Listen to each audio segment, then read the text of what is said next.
Good morning प्यारे बच्चों। आप सभी को मेरा जय श्री कृष्णा।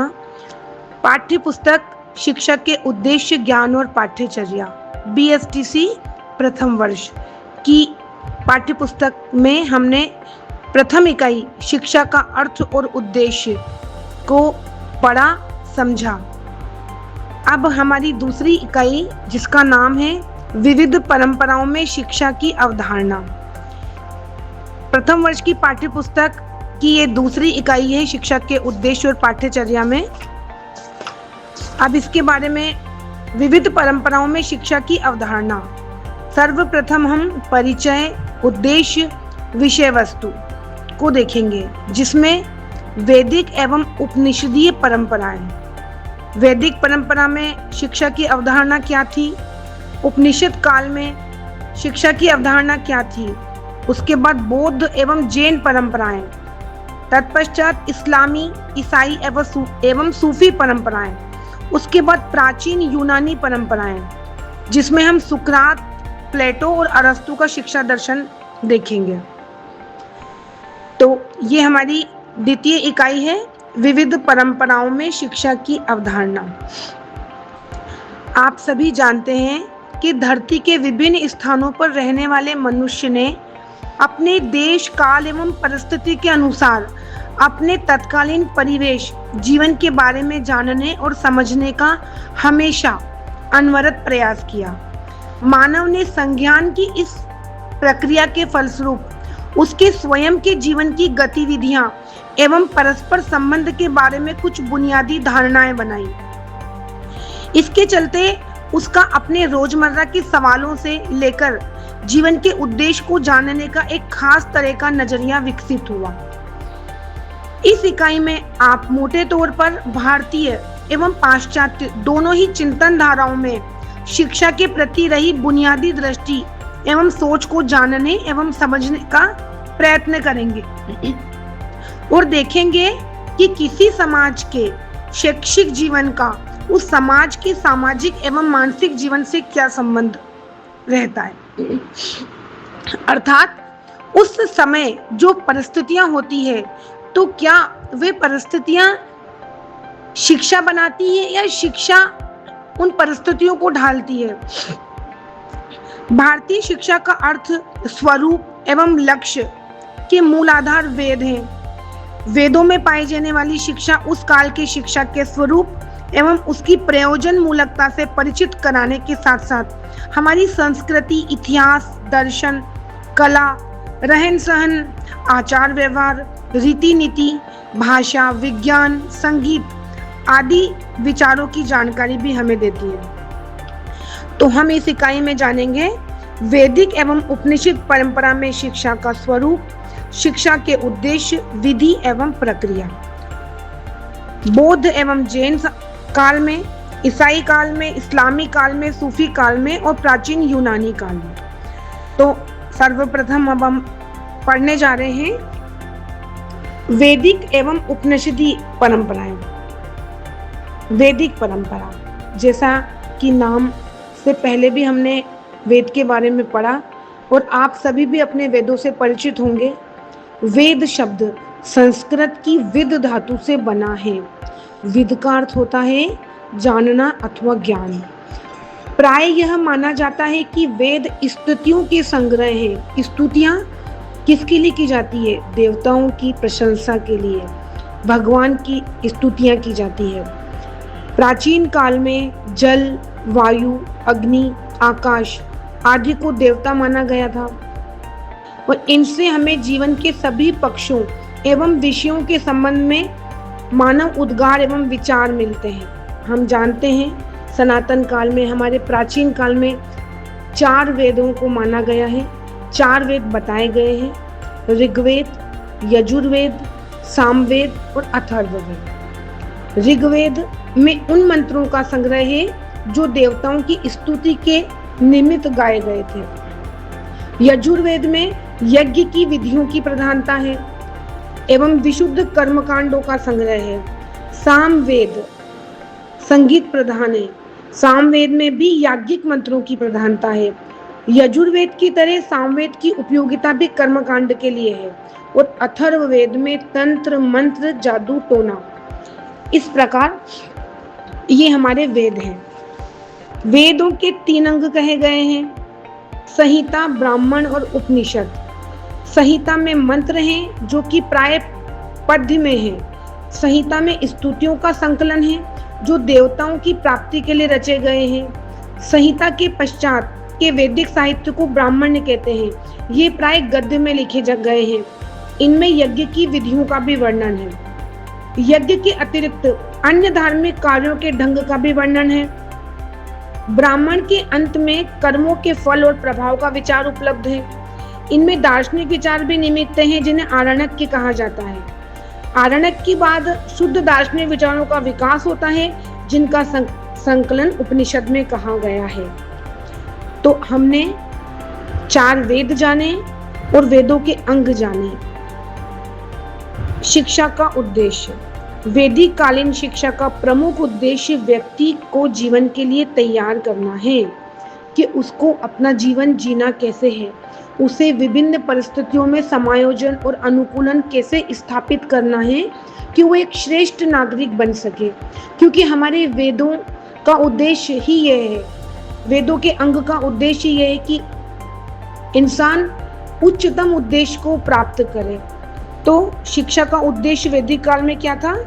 चरित्र का निर्माण, नागरिक और सामाजिक कर्तव्यों का पालन, सामाजिक कुशलता की उन्नति और व्यक्तित्व का विकास। यह उद्देश्य थे जो शिक्षा हमें देती थी वैदिक काल में। शिक्षा का स्वरूप। वैदिक काल में शिक्षा का स्वरूप क्या था? तो वैदिक शिक्षा में मंत्रों के महत्व के कारण उनके शुद्ध उच्चारण की शिक्षा दी जाती थी। अर्थात मंत्रों का उच्चारण शुद्ध होना चाहिए। वेदों को समझने के लिए शिक्षा, छंद, व्याकरण, निरुक्त, कल्प तथा ज्योतिष का पूर्व ज्ञान आवश्यक था और इन्हें वेदांग कहते थे। शिक्षा की प्रक्रिया। वैदिक परंपरा में शिक्षा किस प्रक्रिया से प्राप्त की जाती थी और किस प्रक्रिया द्वारा प्रदान की जाती थी? तो संघ, परिषद, मठ एवं आश्रम शिक्षा के केंद्र थे। इनमें गुरु शिष्यों को शिक्षा प्रदान करते थे। विद्यार्थी अपने गुरु के कुल अथवा आश्रम में रहते हुए ज्ञान का अर्जन करते थे। गुरुकुल साधारणतः नैसर्गिक सौंदर्य से, जनपद की कोलाहल से दूर होते थे और प्रकृति की छाया में गुरु मंत्र प्रदान कर विद्यार्थियों को शिक्षा प्रदान करते थे। गुरुकुल कालीन शिक्षा एक दीर्घकालीन प्रक्रिया होती थी जिसमें 16 संस्कारों की शिक्षा भी सम्मिलित थी। शिक्षण विधि। वैदिक काल में शिक्षण देने की विधियों में श्रुति, स्मृति, मंत्र, पाठ, मौखिक आवृत्ति, उचित उच्चारण, ध्वनि अभ्यास की प्रमुख विधियां थी। विद्यार्थी को आचार्य द्वारा बताई गई सभी बातों को कंठस्थ करना आवश्यक होता था। शिक्षा समाप्त करके जब विद्यार्थी घर लौटते थे तब आचार्य उन्हें उद्देश्य देते थे, जैसे सत्य बोलना, कर्तव्य का पालन करना, स्व अध्याय में आलस्य न करना, धर्म से न हटना, वेदों के पठन पाठन पर बल देना और माता पिता गुरु का सम्मान करना। इस प्रकार वैदिक काल की शिक्षा संस्कारों से परिपूर्ण थी जो विद्यार्थी को प्रारंभ में ही इतने संस्कारों से पोषित कर देती थी कि वो एक श्रेष्ठ और उच्च ज्ञान को प्राप्त करने वाला व्यक्ति हो, नागरिक बने। अब इसके सारांश में हम देखेंगे, मनुष्य की यही प्रवृत्ति रही है कि वह अतीत को जाने एवं उसके आधार पर वर्तमान ज्ञान को आलोकित करे। इस दृष्टि से वेद भारतीय जनमानस के अतीत हैं, अतः उनके प्रति जिज्ञासा स्वाभाविक है। वेद का अध्ययन एवं तत्कालीन विभिन्न स्थितियों का ज्ञान सामान्य रूप से जहाँ सभी विषयों के लिए उपादेय है, वहीं शिक्षा की दृष्टि से भी उतना ही महत्वपूर्ण है। इस प्रकार वैदिक कालीन शिक्षा श्रेष्ठता की ओर ले जाने वाली शिक्षा थी। वेद हमारे सांस्कृतिक, नैतिक, सामाजिक एवं दार्शनिक जीवन का ज्ञान कराने के साथ साथ हमारी कला, धर्म आदि का भी बोध करवाते थे। उनमें हमें मानवीय मस्तिष्क के सबसे पहले उद्गार मिलते हैं। वेद में लौकिक एवं अलौकिक, सभी विषयों के प्रति हमारा आदिम दृष्टि का परिचय मिला है, प्राप्त हुआ है। अब हम इसी परिप्रेक्ष्य को आगे जारी रखते हुए उपनिषद काल में शिक्षा देखेंगे। उपनिषद से तात्पर्य। उपनिषद शब्द की उत्पत्ति उप प्लस नी प्लस सद से समझी जा सकती है। उप का अर्थ होता है समीप, नजदीक, पास, और नी का तात्पर्य होता है निष्ठा पूर्वक, और सद का अर्थ होता है बैठना। इस प्रकार उपनिषद का अर्थ हुआ विद्यार्थी का निष्ठा पूर्वक ज्ञान प्राप्ति के लिए गुरु के समीप बैठना। अर्थात विद्यार्थी जब अपने गुरु के समीप बैठकर ज्ञान प्राप्त करते हैं तो इसे उपनिषद कहा जाता है। साधारणतः उपनिषद कितने बताए गए हैं? आप सभी ने ये पढ़ा होगा कि उपनिषद कितने हैं। तो वैसे तो उपनिषदों की संख्या 108 मानी गई है, किंतु मुख्यतः 13 उपनिषद प्राचीन एवं प्रमाणित हैं। उपनिषद भी एक भाषा में लिखे गए हैं और इनकी जो भाषा है वो काव्यमयी है। प्रमुखतः 2 रूप हैं, गद्य और पद्य। अब आपका इसमें एक बहुत महत्वपूर्ण प्रश्न तैयार हो रहा है कि वे उपनिषद जो गद्य में लिखे गए हैं और वे उपनिषद जो पद्य में लिखे गए हैं। गद्य में लिखे गए उपनिषद बृहदारण्यक, छांदोग्य उपनिषद, तैत्तिरीय उपनिषद, ऐतरेय उपनिषद, कौशितकी उपनिषद और केन उपनिषद। इस प्रकार प्राचीन पद्य में लिखे गए उपनिषद कठ, ईश, श्वेताश्वर, प्रश्न, मैत्रायणी, मांडुक्य और मुंडक। सभी उपनिषदों की रचना और संकलन एक ही काल में नहीं हुई, ये समय अंतर एक के बाद एक क्रम अनुसार हुई। शिक्षा का उद्देश्य।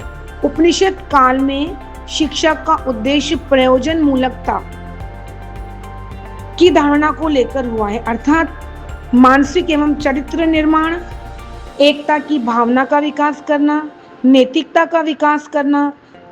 इस प्रकार यह उपनिषद काल की शिक्षा भी कुछ हद तक वैदिक काल की शिक्षा के अनुसार ही इसका उद्देश्य रहा है, जिसमें विद्यार्थी का सर्वांगीण विकास हो, जो उसे संस्कारों से युक्त बनाए। शिक्षा का स्वरूप। उपनिषद काल में शिक्षा के लिए विद्या शब्द का प्रयोग किया है। ये विद्या भी 2 प्रकार की होती थी। कौन सी विद्या?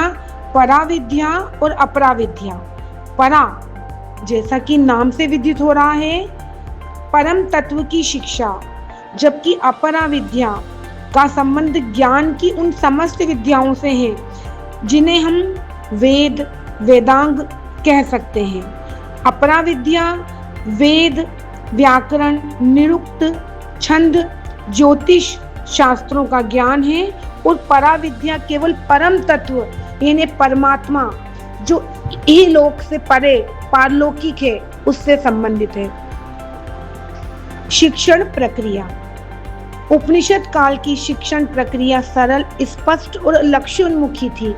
इसमें परा और अपरा विद्या की प्रक्रियाएं सम्मिलित थी। अपरा में विषयों का निरीक्षण, सिद्धांतों का परीक्षण और उनसे उत्पन्न निष्कर्षों की परीक्षा महत्वपूर्ण पक्ष थे। सभी विषयों की सत्यता, प्रयोग एवं क्रियात्मकता पर आधारित थी। विद्यार्थियों के लिए दोनों प्रकार की शिक्षाओं का महत्व था। परा विद्या के अंतर्गत ध्यान, योग, तपस्या एवं संयम की शिक्षण प्रक्रिया पढ़ाई जाती थी।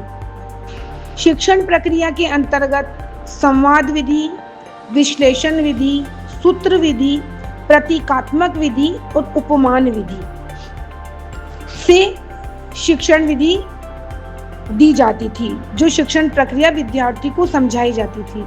विश्लेषण विधि से क्या तात्पर्य है? अनुभव, तर्क एवं बुद्धि इसके महत्वपूर्ण आधार होते थे।